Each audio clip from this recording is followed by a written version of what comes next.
안녕하세요. 난치성 피부 질환을 전문적으로 치료하는 생기한용 강남역점의 박치영 한의사입니다. 이번 시간에는 많은 분들이 궁금해하시는 보습제에 대해서 깊이 있고 밀도 있게 설명을 드리도록 하겠습니다. 먼저 보습제의 사전적인 의미에 대해서 설명을 드리도록 하겠습니다.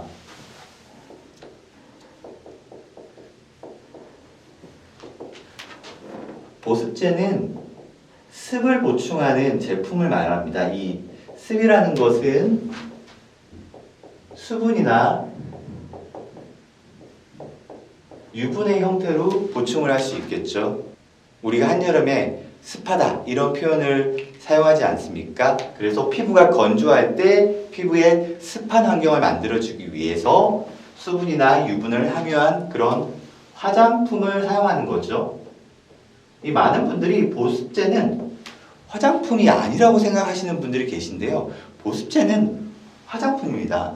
물론 조금 순한 그런 화장품에 속한다고 할 수 있겠죠. 아토피 피부염이나 건선 등으로 고생하시는 분들은 보습제를 통해서 피부를 관리하고 피부를 낫게 하려는 그런 생각들이 있으시죠. 하지만 이 보습제는 피부의 염증을 억제하거나 피부세포 재생에 전혀 도움이 되지 않습니다. 오히려 피부의 염증을 악화시키거나 피부세포의 재생에 방해가 되는 그러한 경우가 많이 있습니다. 따라서 우리가 흔히 착각하는 피부의 염증 억제나 세포 재생에는 오히려 도움이 되지 않는다. 이런 일반적인 상식을 제가 의심해 보라고 말씀드리고 싶습니다. 이거 아닌 거죠. 그리고 보습제 활용에 대해서 잘못 착각하고 계신 경우가 있어요. 흔히 상식처럼 샤워 이후에 즉시 그리고 3분 이내에 피부염이 있는 부위뿐만 아니라 피부염이 없는 부위에도 꼼꼼하게 전신에 걸쳐서 이렇게 바르라고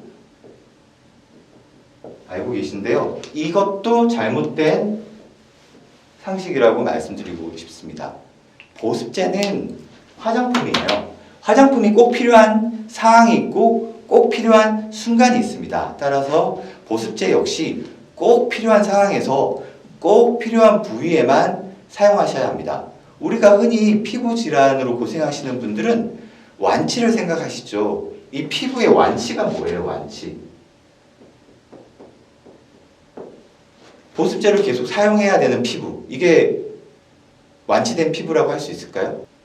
스테로이드제나 항히스타민제를 계속해서 바르거나 복용해야 되는 그러한 피부. 완치라고 할 수 없죠. 이 완치를 위해서는 보습제는 끊어야 됩니다. 빠르게 끊을수록 빠르게 나을 수 있습니다. 그 이유에 대해서도 제가 피부 구조를 설명드리면서 말씀드리도록 하겠습니다.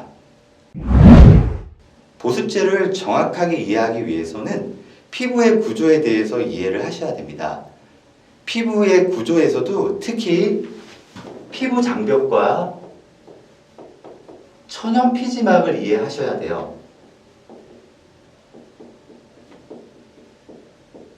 이 피부 장벽에 대해서는 많이들 들어보셨죠? 피부 장벽은 벽돌 구조로 되어 있습니다. 이 벽돌 구조는 벽돌을 구성하는 각질, 그리고 몰타르에 해당하는 지질, 그래서 영어로 브릭 앤 몰타르 구조라고 하죠. 특히 지질은 세 가지로 구성되어 있는데 세라마이드 많이 들어보셨죠? 그리고 콜레스테롤, 지방산 이렇게 5대 3대 2의 비율로 되어 있다고 합니다. 그래서 세라마이드가 함유된 보습제를 사용하라 이런 이야기는 굉장히 많이 들어보셨을 거예요. 피부 장벽의 역할은 두 가지로 설명드릴 수 있습니다. 먼저 이 피부층 내의 수분을 잘 유지하는 거예요. 이 피부 장벽에 구멍이 나 있으면 피부 내의 수분들이 밖으로 손실이 되겠죠. 이걸 경피 수분 손실이라고 하죠. 이것을 예방하고요. 그리고 두 번째는 항원, 그리고 바이러스, 세균, 진균 등의 침입을 방어하는 역할을 하고 있습니다. 그래서 말 그대로 피부 장벽인 거죠. 그렇다면 천연 피지막은 무엇일까요? 사실 피부 장벽 이야기는 너무 많이 들어보셔서 잘 아실 거예요. 근데 이 천연 피지막을 잘 이해하고 계신 분들은 찾아보기 힘드시거든요. 이 천연 피지막은 이 피지선에서 분비되는 피지, 계기름이라고 하죠. 그리고 이 땀샘, 한 선에서 분비되는 땀, 이 두 가지가 피부를 보호하는 막을 만드는 거예요. 쉽게 설명을 드리면 우리 피부에는 구멍이 두 개 있어요. 털이 나오는 털구멍, 피지선과 연결이 되죠. 그리고 땀이 나오는 땀구멍. 이 털구멍과 땀구멍을 통해서 분비되는 피지와 땀으로 형성되는 천연 피지막이 굉장히 중요한 거예요. 이 천연 피지막이야말로 피부의 보습을 유지하는 중요한 성분이 되겠죠. 그리고 외부의 항원, 알러젠, 바이러스, 세균, 진균 등의 손상을 이 역시 함께 방어하는 그러한 역할을 하게 됩니다. 그런데 이 피지막이 pH 5.5로 약산성이죠. 이 피부의 pH가 5.5 약산성이 가장 건강한 상태인데요. 아토피 피부염이나 피부 질환이 심한 분들은 이 pH가 높아져 있는 경우가 많습니다. 따라서 세안제나 클렌저 제품을 사용할 때는 이 약산성 제품을 사용하시는 것이 이 천연 피지막을 잘 유지하고 보호하며 피부의 생태계를 회복하는 데 도움이 된다고 설명드릴 수 있겠습니다. 흔히 보습제는 피부 장벽이 손상되어 있거나 천연 피지막 형성이 되지 않을 경우에 사용하게 됩니다.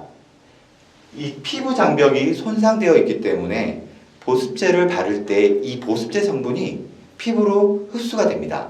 보습제 성분은 물과 기름, 그리고 이 물과 기름을 섞는 계면활성제로 구성되어 있죠. 이러한 성분들이 피부에 직접적으로 흡수가 되면서 오히려 알러젠으로 작용하게 됩니다. 이렇게 알러젠으로 작용함으로써 기존의 피부염이 훨씬 더 심해지는 그러한 증상이 나타나게 되는 거죠. 그래서 보습제를 사용하거나 화장품을 바꾸거나 이러한 경우에 오히려 피부 트러블이 심해지고 두드러기가 발생하고 가려움증이 극심하게 되는 그러한 경험들을 해보신 분들이 많으실 겁니다. 보습제를 바르면 바를수록 이 천연 피지막 형성은 억제되게 됩니다. 보습제는 피부 장벽의 형성과 천연 피지막 형성에 오히려 방해가 된다고 말씀을 드렸습니다. 하지만 보습제가 꼭 필요한 순간이 있습니다. 그리고 보습제가 절대 사용해서는 안 되는 그러한 경우도 있습니다. 거기에 대해서 설명을 드리도록 하겠습니다. 보습제가 꼭 필요한 경우는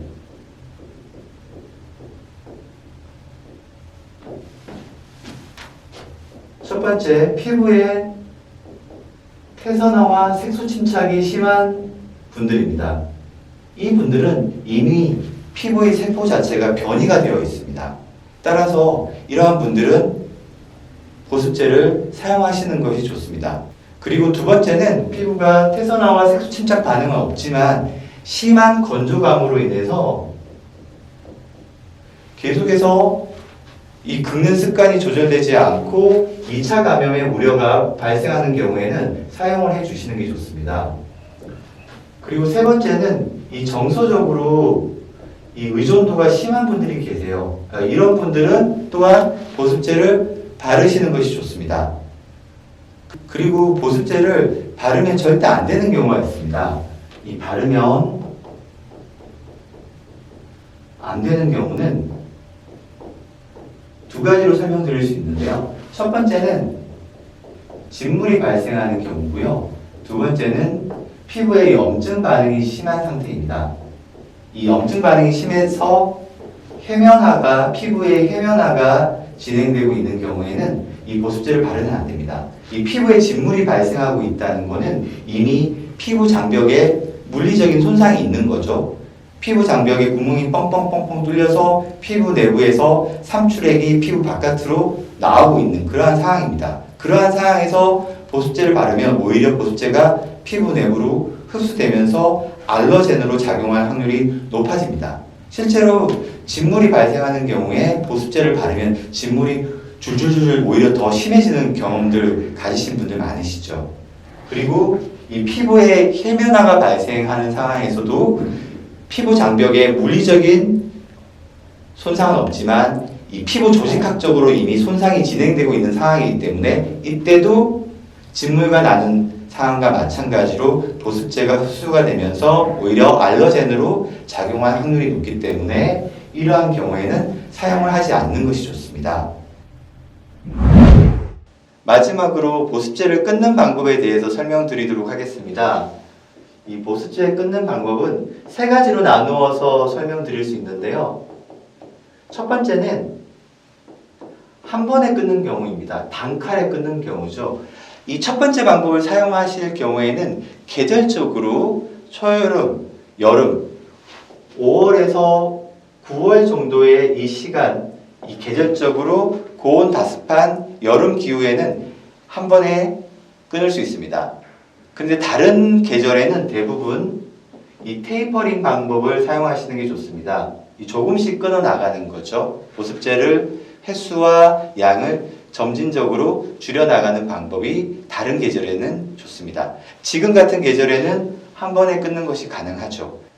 마지막으로 세 번째는 이 첫 번째 방법과 두 번째 방법을 융합한 방법이 되겠습니다. 한 번에 보습제를 끊으시되 너무 극심하게 건조하거나 가려운 경우에는 일시적으로 간헐적으로 사용하시는 그러한 방법이 되겠습니다. 이번 시간에는 보습제에 대해서 자세하게 설명드렸는데요. 아마 궁금하신 점이 무척 많으실 거라고 생각됩니다. 댓글로 남겨주시면 제가 자세하게 답변 드리거나 더 필요한 부분이 있으면 영상으로 제작해 드리겠습니다. 시청해 주셔서 감사합니다.